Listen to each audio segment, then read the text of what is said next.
여러분 안녕하세요. 행복한 노후를 준비하는 금태연구소의 박정현입니다. 지난주 11월 FOMC에서는 파월 의장이 향후에 금리 인상 속도 조절 가능성을 내비침과 동시에 최종 금리 수준이 당초 예상보다 높아질 수 있다라는 그런 엇갈린 발언을 함에 따라서 금융시장도 혼조세를 보였는데요. 과연 향후 금융시장은 이 금리 인상의 속도 조절 가능성에 더 주목할 것인지 아니면 최종 금리 수준이 높아질 것이라는 것에 주목할 것인지 이번 영상에서 보다 자세하게 살펴보도록 하겠습니다. 그리고 뒷부분에 11월 퇴직연금 포트폴리오는 어떻게 가져가면 좋을지 추가적으로 말씀드리도록 하겠습니다. 자, 그러면 11월 연금 포트폴리오 리밸런싱 전략 지금 바로 시작하도록 하겠습니다. 자, 먼저 최근 시장 흐름을 좀 살펴보도록 하겠는데요. 일단은 지난주 같은 경우는 결론적으로는 미국 증시가 다소 좀 조정을 받고 그 외에 중국 증시나 국내 증시는 이 상승세가 이어졌는데, 일단 미국 증시 같은 경우는 그동안에 다우 같은 경우 10월 달에만 14% 가까운 상승세를 좀 보인 터라서 상승폭의 일부를 좀 되돌린 정도였고요. 나스닥 같은 경우는 조금 다시 이제 전 저점에 다가오는 모습이었는데, 앞서 얘기했던 것처럼 이 11월 FOMC 결과 파월 의장이 이제 금리 인상의 속도 조절 가능성에 대해서는 이제 마침내 얘기를 했습니다. 그래서 제가 지난주에도 아마도 11월까지는 75bp의 금리 인상을 하겠지만 이제 12월 가면은 50bp 정도로 속도가 줄어들 것이다. 왜냐하면 언제까지나 75bp를 할 수가 없으니까. 그리고 그 앞전에 캐나다도 그렇고 다른 국가들도 이미 금리 인상의 속도를 좀 조절하고 있기 때문에 비슷한 흐름을 좀 보일 거라고 생각을 했었는데, 근데 이제 문제는 그와 함께 이 최종 금리 수준은 오히려 더 높아질 거다라는 그런 전망이 나오면서 나스닥은 조금 충격을 받는 모습이었는데요. 지금 그 FF 선물 시장에서 이 12월 달에 금리 수준을 보게 되면 현재 3.75에서 4%가 이제 50bp 인상될 확률을 52%, 75bp 인상될 확률은 48% 정도 갖고 있습니다.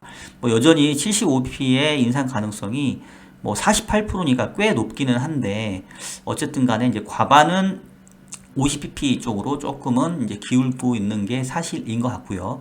다만 이제 금리의 수준은 최종 금리 수준은 당초 예상보다 좀 높아질 거다라는 그런 이제 전망이 나오다 보니까 지금 내년 6월 정도까지 놓고 보면은 5에서 5.25가 될 확률을 이제 가장 높게 보고 있는 상황입니다. 이제 그러면서 미국채 2년짜리 금리가 상당히 큰 폭으로 이제 상승세를 좀 보였는데요.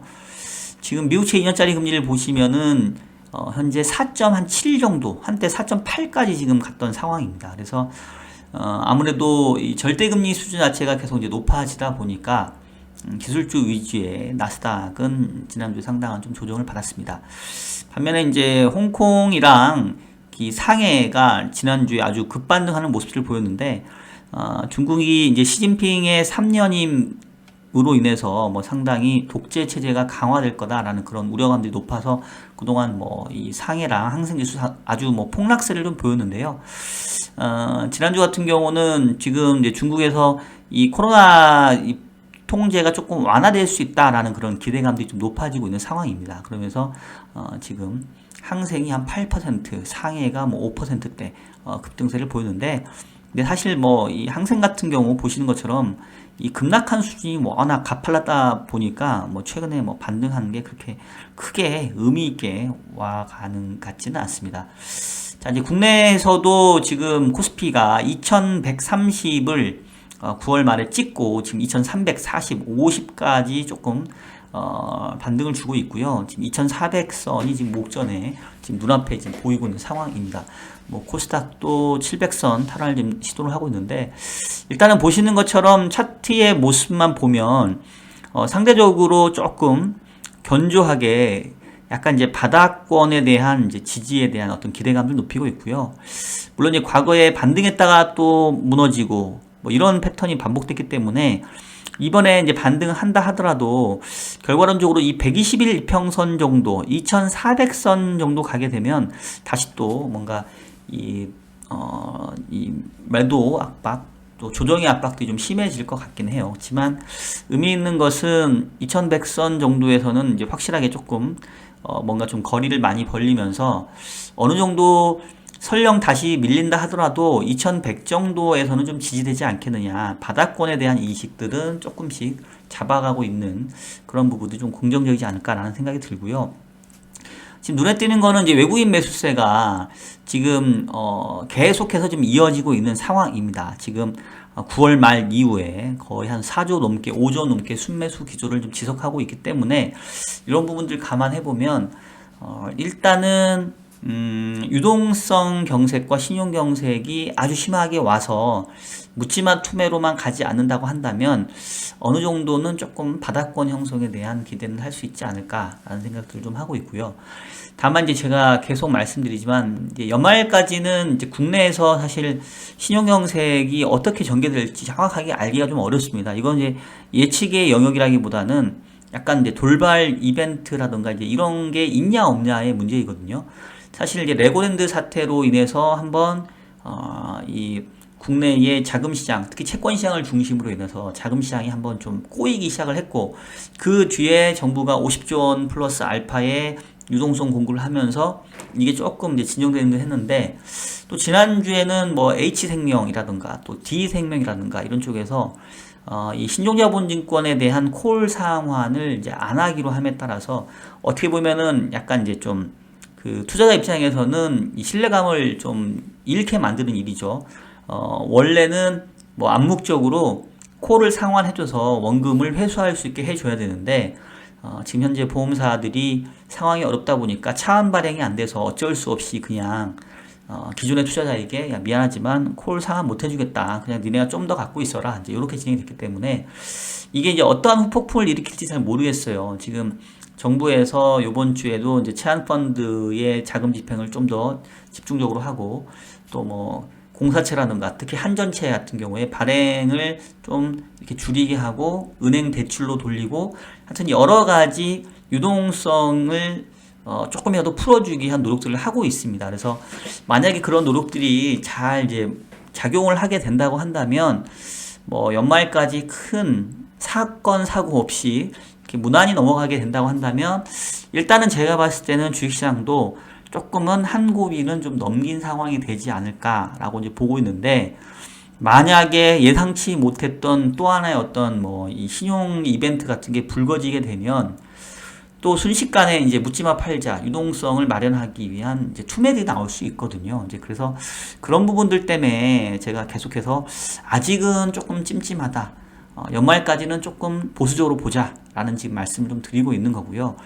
이제 요거는 사실은 일종의 이제 테일 리스크처럼 가능성은 낮지만 한번 그게 걸리게 되면 이제 큰 투매가 나올 수 있기 때문에 이제 그래서 조심하자는 거고 뭐 어쨌든 확률적으로는 가장 포커싱 둬야 되는 거는 이 연준의 금리 인상 속도가 이제 둔화되는 부분, 이 부분들은 분명히 좀 긍정적인 뉴스인 것 같습니다.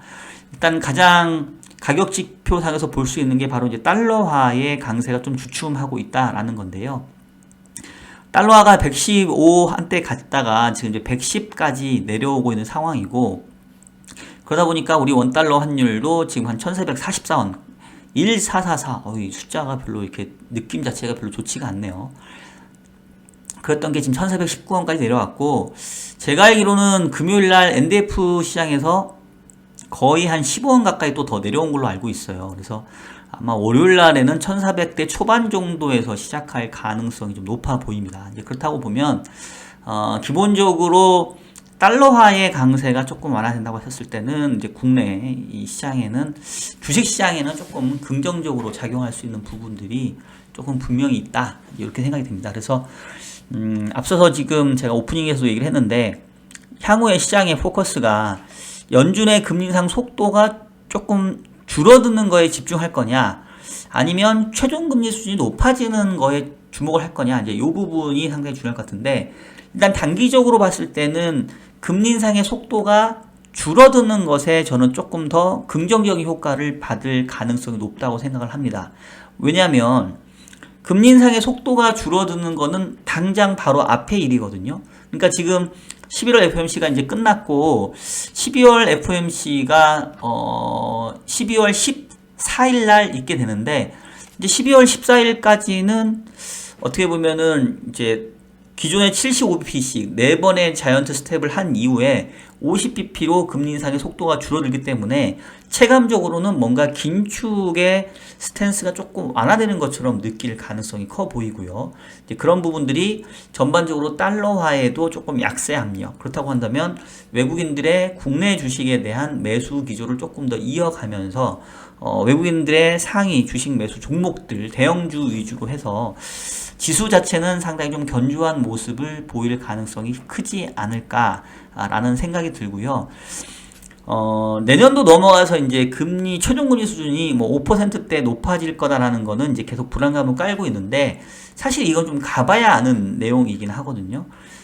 왜냐면은, 금리 인상의 속도를 75bp씩 하다가 50bp로 늦춘다는 얘기는 연준이 생각하기에도 얼추 뭔가 자기네들이 목표로 하는 수준에 어느 정도는 가까이 갔기 때문에 이제 지금부터는 조금 면밀하게 보겠다라는 거거든요. 그동안에는 가야 할 길이 워낙 멀었기 때문에 진짜 거인의 발걸음으로 성큼 4번을 온 거고, 기준금리가 4% 정도 됐다고 하면 아무리 이번에 이 터미널 레이트가 5% 이 정도 된다 하더라도 지금부터는 50bp씩 내지는 25bp씩 조금씩 이제 보폭을 줄이면서 정말로 정교하게 어느 정도 금리 수준이 적정 수준일지, 이 경기를 최소한 방어하면서 물가를 떨어뜨릴 수 있는 수준인지 그거를 이제 보겠다라는 차원이기 때문에, 어떻게 보게 되면은 이 금리 인상 사이클의 이제 그 후반부 목적지에 어느 정도 와가는 거라고 좀 볼 수는 있거든요. 근데 물론 이게 이제 여기서 끝나지는 않을 거예요. 왜냐하면 이제 제가 계속 말씀드리지만 이제 가랑비에 옷 젖는다라는 그런 말이 있고, 또 호미로 막을 걸 가래로 막는다 이렇게 얘기를 했던 이유가, 어쩌면 빨리빨리 금리를 올려버리면 진작 인플레가 잡혔을 수도 있는데, 지금 계속 늦추다 보니까 높은 금리를 계속 가져갈 수밖에 없고 최종 금리도 계속 높아지고 있거든요. 그래서 역시 이번에 11월에서 12월 가면서 75bp에서 50bp로 줄어들게 되면 당연히 최종 금리 수준 좀 높아질 가능성이 커 보이죠. 왜냐하면 긴축이 조금 풀어지게 되니까. 근데 연준 입장에서는 뭐 완전히 경기 쪽을 배제하고 갈 수는 없기 때문에, 또 일각에서 이제 오버킬에 대한 가능성을 자꾸 이제 얘기를 하다 보니까, 야 75p씩 4번 했으면 지금부터는 조금 이제 한 템포 늦춰가면서 좀 더 면밀하게 보자, 이제 이런 상황으로 온 거는 맞는 것 같고요. 시장 입장에서는 일단은 최종금리 수준 높아지는 거는 이제 내년의 일이니까 단기적으로는 속도가 줄어드는 거에 조금 더 긍정적으로 반응을 하고, 그 다음에 내년 가서 이제 가랑비에 옷이 젖는 때가 오겠죠. 정말로 기준금리 수준이 5% 육박하고 넘어가게 되면, 그때 가면 진짜로 이제 못 참는 한계 기업들과 차주들이 발생을 할 겁니다. 그래서 어떻게 보면은 그 연말에 발생할 수 있는 이 유동성 경색과 또 이 신용의 어떤 악화 부분들을 조금 연말은 일단은 조금 풀어주고 내년 가서 다시 좀 조이는 이런 형태로 약간 이렇게 제가 봤을 때 타협을 한 것 같아요. 그래서 일단 뭐 연말까지는 조금 시장 자체가 긴장감은 완화될 수 있는 부분에서 좀 긍정적인 것 같고, 연말이 항상 모든 뭐 유동성 관련돼서 또 유동성 비율 관련해서 이렇게 연말이 중요하기 때문에, 연말에 만약에 12월에도 75p의 금리 인상을 하겠다라고 하면 제가 봤을 땐 진짜 뭐 하나 무너지고 뭐 하나 부도나고 망하고 이런 일이 벌어질 수도 있을 것 같거든요. 근데 그런 가능성들을 연준도 조금 의식해서 이제 일단 연말은 조금 풀어졌다가, 그치만 내년 가서도 계속 조이는 뭐 이런 형태로 지금 좀 정리를 하는 게 아닌가 싶고요. 이제 그렇게 보면 일단 연말까지는 뭐 추가적으로 급격한 뭐 투매라던가 시장이 붕괴되는 모습보다는 약간 좀 바닥을 다지는 모습이 나올 수 있지 않을까라는 생각이 듭니다. 자, 다만 이제 우리가 확인해야 될 거는 다음 주에 예정이 되어 있는 미국의 물가 지표가 되겠는데요.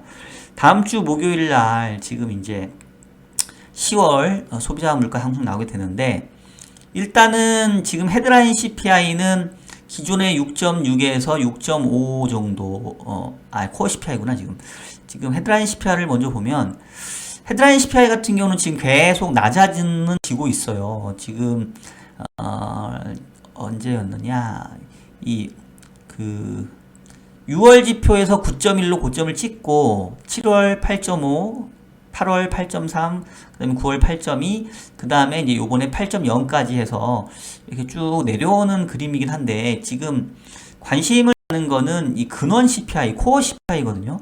코어 CPI를 보시게 되면, 지금 바닥을 친 듯 하다가 다시, 8월 6.3, 10월에 6.6까지 올라가서 지금 전 고점보다 높아져 버렸단 말이에요. 그래서 만약에 요번에 이 10월 지표까지도 코어 CPI가 올라가게 되면 12월 달에 50bp가 아니라 역시 다시 또 75bp 해야 되겠다라는 그런 예상이 불거지면서 시장은 또 한번 크게 충격을 받을 수가 있습니다.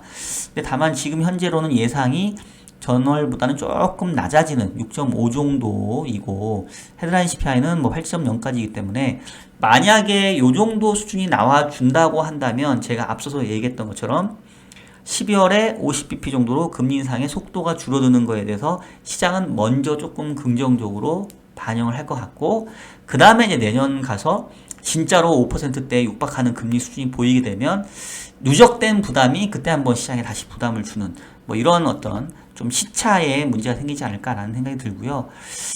지난주 발표된 그 고용지표가 어쨌든 다소 좀 희망적인 모습을 보여준 것 같긴 합니다. 3.5에서 3.7 정도로 실업률이 조금 높아졌고요. 그 다음에 임금 상승률도 기존에 5.0에서 4.7로 지금 내려오는 모습들을 좀 보였어요. 그래서 어쨌든 전체적인 지표의 모습 자체는 조금 인플레이션이 약간 정점에서 조금씩 좀 흘러내리는 이런 듯한 모습을 좀 보여주고 있기 때문에 요런 정도만 나타나게 된다면 하여튼 뭐 연말까지는 그래도 어느 정도 좀 바닥을 다지는 정도의 모습을 좀 볼 수 있지 않겠냐 이런 생각이 들고요. 채권도 그렇게 되면은 지금 뭐 미국채 10년짜리 같은 경우도 보면 뭐 상승세가 유지되고 있긴 합니다만은 이제 고점 부분에서 조금씩 뭔가 상단 부분이 막히는 듯한 모습을 좀 보여주고 있거든요. 단기 쪽이야 기준금리가 5%까지 이제 갈 거다라는 전망이 커지고 있기 때문에 미국채 2년짜리 금리는 좀 더 높아질 수는 있는데 10년짜리 금리는 상대적으로 좀 상승세가 좀 제한적일 것 같고요. 그리고 좀 의미 있는 거는 특히나 이제 미국 금리하고 국내 금리하고 스프레드가 많이 좁혀졌습니다. 지금 보시면 미국채 10년하고 국고채 10년하고 지금 거의 이제 같은 수준에 좀 오고 있는데 그 전까지는 국내 금리가 이제 훨씬 더 높았거든요. 근데 지금 스프레드가 많이 좁혀졌고 지금 국고채 3년 같은 경우는 4.5 상단에서 조금 내려와서 4.1 정도 10년짜리도 4.6에서 한 4.1 정도까지 좀 고점 대비 내려왔는데 미국이 5%까지 이제 기준금리를 올릴 가능성이 현재로서 높아 보이고 그러면 한국은행도 요번에 기준금리 상단은 3.5보다 좀 높은 3.75나 한 4%까지 갈 가능성이 높아졌다라고 볼 수 있을 것 같긴 해요. 그래서 뭐 국내 금리도 뭐 지금 채권 시장이 본격적으로 경기에 대한 둔화를 반영하면서 금리가 하락하는 랠리를 보일 상황은 좀 아니긴 한데 역설적으로 지금 높아지는 금리 수준에 대한 이제 경기 우려가 좀 커지고 있기 때문에 뭐 전체적으로 흔히 말하는 이 장단기 금리 차가 이제 좁혀지는 그런 모습들로 좀 가는 형태가 될 것 같고요. 일단은 고점 부분이 어느 정도 조금씩 윤곽이 보이는 뭐 이런 정도 상황으로 좀 볼 수가 있을 것 같습니다. 그래서 결론적으로 말씀을 드리면 일단은 뭐 11월 시장 아마 12월 그 FOMC까지는 계속 경계감이 있을 거긴 한데 다음 주에 발표되는 미국의 물가 지표만 크게 이 예상치를 벗어나는 수준만 아니라고 한다면 상대적으로 연말까지는 뭐 시장은 조금 견조한 모습은 보일 수가 있겠다. 연말에 어떻게 보면은 나타날 수 있는 자금 경색의 우려 부분들을 뭐 미국이나 국내나 조금 이렇게 정책 당국들이 좀 뭔가 신경을 쓰고 있기 때문에 무사히 넘어갈 가능성이 예전보다는 조금은 커졌다. 뭐 이런 정도. 다만 경계감은 좀 계속 가져야 될 것 같고요. 그래서 일단은 뭐 11월 시장, 뭐 12월 시장도 현재로서는 조금 위험자산에 그래도 조금 더 긍정적인 그런 모습이지 않을까 싶고요. 다만 내년도 가서 누적된 금리 상승에 대한 부담이 다시 영향을 미칠 수 있기 때문에 뭐 이건 추세가 완전히 뭐 주식이 바닥을 잡고 뭐 상승세를 재겠다 뭐 이렇게 보기는 어려우니까 박스권 내에서 조금 반등하는 뭐 이런 정도로 좀 봐야 될 것 같고, 어느 정도 또 올라오면 일정 부분 조금 리스크 관리해야 되는 이제 그런 상황으로 좀 보고 있습니다. 자, 이제 그렇다고 한다면은 우리 11월 달에는 어떤 포트폴리오를 가져가는 게 좋을까?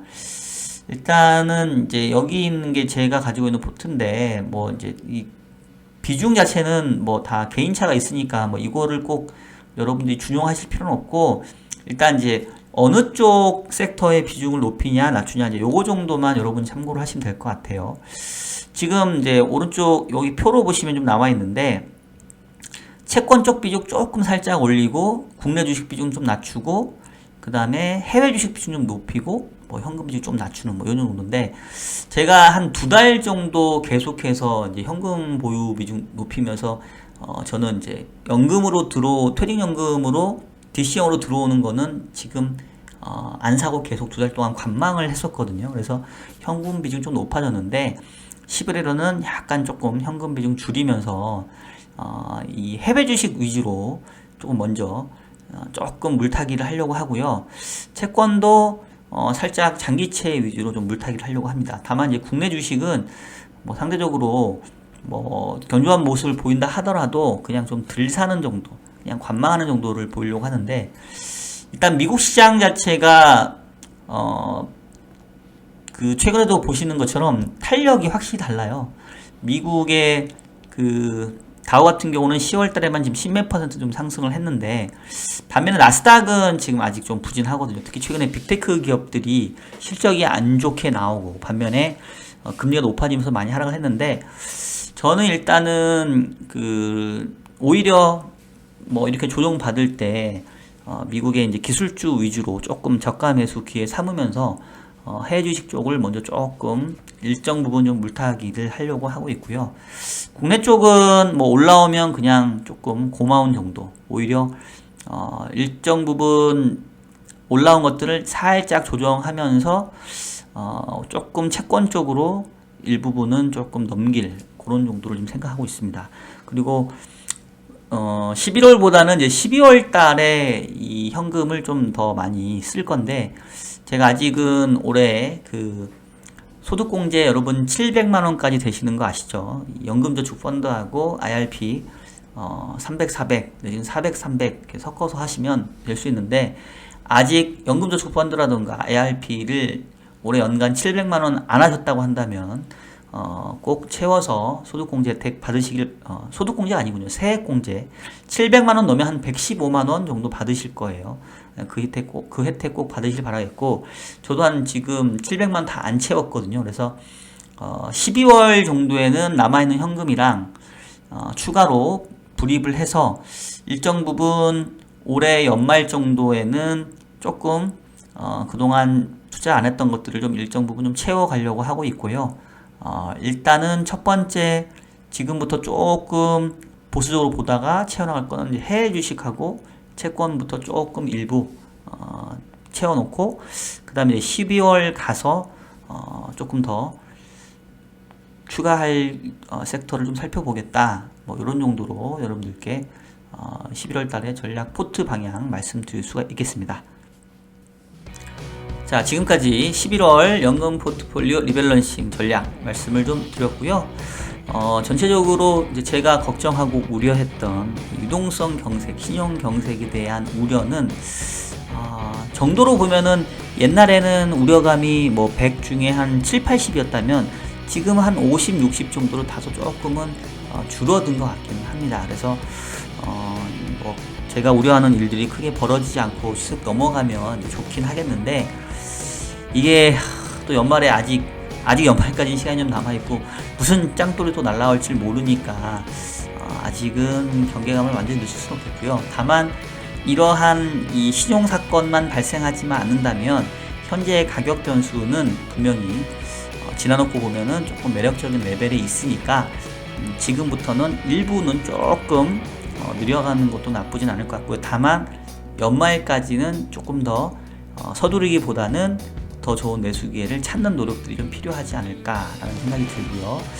내년 가서는 아직은 완전히 추세가 돌았다기보다는 누적된 금리 상승에 대한 부담이 한번 좀 반영될 수 있으니까 또 그런 것들 반영해서 또 추가로 투자할 수 있는 기회들을 찾아 나갔으면 좋겠습니다. 자, 그러면 오늘 영상은 여기에서 마치도록 하겠고요. 저는 다음 주에도 유익한 영상으로 찾아뵙도록 하겠습니다. 여러분 안녕.